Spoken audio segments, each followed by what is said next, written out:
This is our second day on our final exam pretest for geometry part 2, and we'll finish up tomorrow.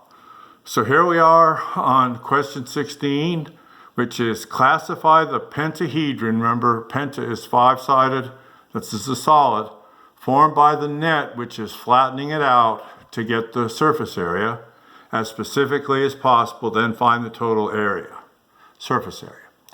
So first of all, we see that we have a square base of side 11, and we have 4 triangles that will come up to meet at a point, and that makes it a right square. The square being on the bottom makes it what we call right square, and then the 4 sides coming up to a point, pyramid. So for the area of a square is s squared plus 4 times 4 triangles is 4 times 1/2 times base times height. So that becomes 11 squared plus 4 times 1/2 times 11 times 8, or 121 plus 176 equals 297 square feet for the surface area of that pentahedron. Now 17 is find the surface area and volume for the solid, for a sphere, just a sphere, with the diameter of 36. Now we always use half of that, the radius of 18 in the formulas. So for the surface area for a sphere, it's 4 pi r squared, which is 4 pi 18 squared, and we just get the number 4 times 18 squared, which is 1296, and put the pi back on, which is centimeters squared. Now volume for a sphere is always 4/3 pi r cubed. So again, we multiply 4 divide 3 times 18 to the third and get 7776 and put the pi back on, centimeters cubed. So for 18, we want a hexagonal prism. Prism means that there's a hexagon on the base and it goes straight up to a hexagon on the top. So top and bottom plus the sides. So hexagonal prism with side 4 inches and height 18 inches. So the base we saw yesterday is 6 equilateral triangles for hexagon, and the area for an equilateral triangle is square root of 3 over 4 s squared. So there's 6 of them, and when we put in the side 4 squared, we see 4 squared, and the square root of 3 divided by 4 cancels out to 4, so the base is 24 square root of 3. Now the lateral sides is 6 sides, each of which has a base of 4 and a side of 4 and a height of 18. So 6 times 4 times 18 is 432 square inches, and the surface area is the lateral area plus the top and bottom. So 432 plus 2 times 24 square roots of 3 all comes out to 515.1 square inches. Now the volume for a prism is always base times height. We already saw that the base was 24 square roots of 3. We know the height is given as 18. So that comes out to 432 square roots of 3, or approximately 748.2 cubic inches. Now 19 is a circular cone with radius 4 and slant height 12, as is shown to the side. The height for part B will go straight to the center of the circular base. So, but for the base, we know it's pi r squared for a circle, so pi 4 squared is 16 pi, and the lateral sides of the cone is 1/2 times the circumference times the slant length of 12. So that's 1/2, 2 pi times 4 times 12, or 4 times 12 pi, 48 pi. And the surface is the lateral plus the base. 16 pi plus 48 pi equals 64 pi, or 201.1 square inches. Now, using our little side figure to the far right here, we have 4 squared plus 8 squared equals 12 squared, or subtracting the 4 squared over 8 squared is 12 squared minus 4 squared, or 144 minus 16 is 128. So we'll use the height in our volume calculation as just keep it as the square root of 128. So the volume for a cone is 1/3 base times height, or 1/3 times 16 pi times the square root of 128, which when everything, including the pi, is multiplied out, comes out to 189.6 cubic inches. Now the figure we're going to look at next is formed by two right pyramids with slant height of 5 attached to the top and bottom of a cube with sides of 6. So the sides of the cube are 4 times 6 squared, each side is 6 by 6. So 4 by 36 is 144 square centimeters for the sides of the cube. The sides of the pyramid is 4 times 1/2 base height, and so that's 4 times 1/2 base is 6, and height is 5. So that comes out to 2 times 6 times 5, or 60. So now the surface area is the lateral area of the sides plus the 2 lateral area of the pyramids. So that's 144 plus 2 times 60, which is 264 square centimeters.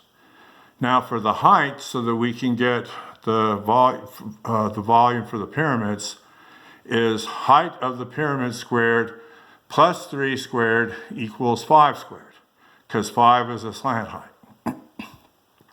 So we should recognize this as a 3, 4, 5, because the height squared is 25 minus 9, or 16, and the height is the square root of 16, or 4. So this is what we need for our volume of the pyramid: 1/3 base height, which is 1/3 6 squared times 4, our height, or 48 inches. Now the volume of the cube is s squared, or s cubed, or 6 cubed, which is 216 cubic inches. And the total volume of the 3-figure thing is the volume of the cube plus 2 pyramid volumes, which is 216, plus 2 times 48, which is 312 cubic. Now 21 is kind of a fill in the blank part. And so it says, name the principle that allows the volume, this only works for volume, of an oblique prism to be found using the formula of a right prism going straight up with the same height if the bases are congruent. So that's saying that a prism that's tilted but has the same base has the same area, because and they both have to have the same height because their bases are congruent. That's called Cavalieri's principle, the Italian guy. So now part B, does the principle allow the surface area of an oblique prism to be found using the formula for the surface area of a right prism with the same height if the bases are congruent? Well, Cavalieri says you can do it for volume, but we're asking about surface area, and the answer is no, this only does work for volume. So now we're going to omit questions 22 and 23 and go on to 24, which is complete the flowchart proof of the first case of the inscribed angle theorem. So looking over at our circle, we're going to have a circle with center K and AB is the diameter, and we're going to have an inscribed angle B up at the top, and we're going to have KC and KB both be radii, which will be congruent. So when we do flowchart proofs, we always start at the top with the given. So the given is a circle K, center K, with radius KC and K on inscribed angle B. So KB is equal to, congruent to KC, because they're both from the center to the part of the circle, which makes them both radii of a circle are congruent. Now, since they're both congruent, KB and KC are congruent because they're radii, that means their opposite angles are congruent. So angle B is congruent to angle C by the isosceles triangle theorem. And measure B is equal to measure C. That's what they do in proofs by the definition of congruent angles. They want the measure of it. So then on the right side going down, the measure of B plus the measure of C is equal to the measure of angle AKC, and that's the exterior angle theorem because AKC is exterior to the KBC triangle, and BC are the remote interior angles that the exterior angle is equal to. So then we can say from the left that measure B is congruent to measure C, that measure B plus measure B is measure of arc AC by substitution, And the measure of arc AC is equal to the measure of AKC because the central angle is equal to the inscribed arc. Okay, we knew that. So then 2 measure angle B is equal to measure of arc AC, and by the distributive property, and then we just cut it in half, multiply by 1/2 on each side, and we get measure of angle B equals measure 1/2 measure of arc AC by the multiplying property of equality. And underneath I have the 3 dots with QED, which we used to do when I was growing up, which is called quod eris demonstratum, which means thus it is proved in Latin. Now, for this bottom one, we're going to prove the Pythagorean theorem again. We've done it before. So use the figure and the formula for the areas of a trapezoid and a triangle to prove the Pythagorean theorem. Now, looking on the side, we have a trapezoid with top A and bottom B, and the height shown on the side is B plus A or A plus B. So the trapezoid is composed of the large triangle with sides C and C, and the 2 small triangles with sides A and B, but all 3 are right triangles. So plugging the formulas in, 2 times 1/2 H times B1 plus B2 for the trapezoid equals 1/2 C squared for the large triangle, and then 2 times 1/2 AB for the 2 small triangles. Now, to get rid of the halves on both sides, we'll multiply by 2, and now say that H times A plus B, because that's B1 plus B2, the top and the bottom, is equal to C squared plus 2AB. And now, noticing that we already pointed out that the height on the side was A plus B, we have A plus B times A plus B is C squared plus 2AB, and foiling out, we have A squared plus AB, which is plus 2AB, plus B squared is equal to C squared plus 2AB, therefore giving us A squared plus B squared equals C squared, our famous right triangle theorem. Okay, now is where we start over again. We went through the first 25. Now we'll go through the next 25. Of course, we will omit like 2 or 3 again. I don't remember exactly. So this is from chapter 10, where we take this XY, this segment over here is XY, I didn't label it, and notice how it ends up as X prime, Y prime. So that's what we're trying to do, and we're doing that by reflecting it through first the line L, and then secondly the line M, and telling us what kind of transformation it is. Well, we can see it's a translation. So we start with the XY that I pointed out and then go perpendicular to the line L on top and bottom. Then on the left side of that, go the same distance, top and bottom, and then go on the top for the up to line M. The side marked 2 goes to the other side, the left of line M, and the bottom goes to the left of line M.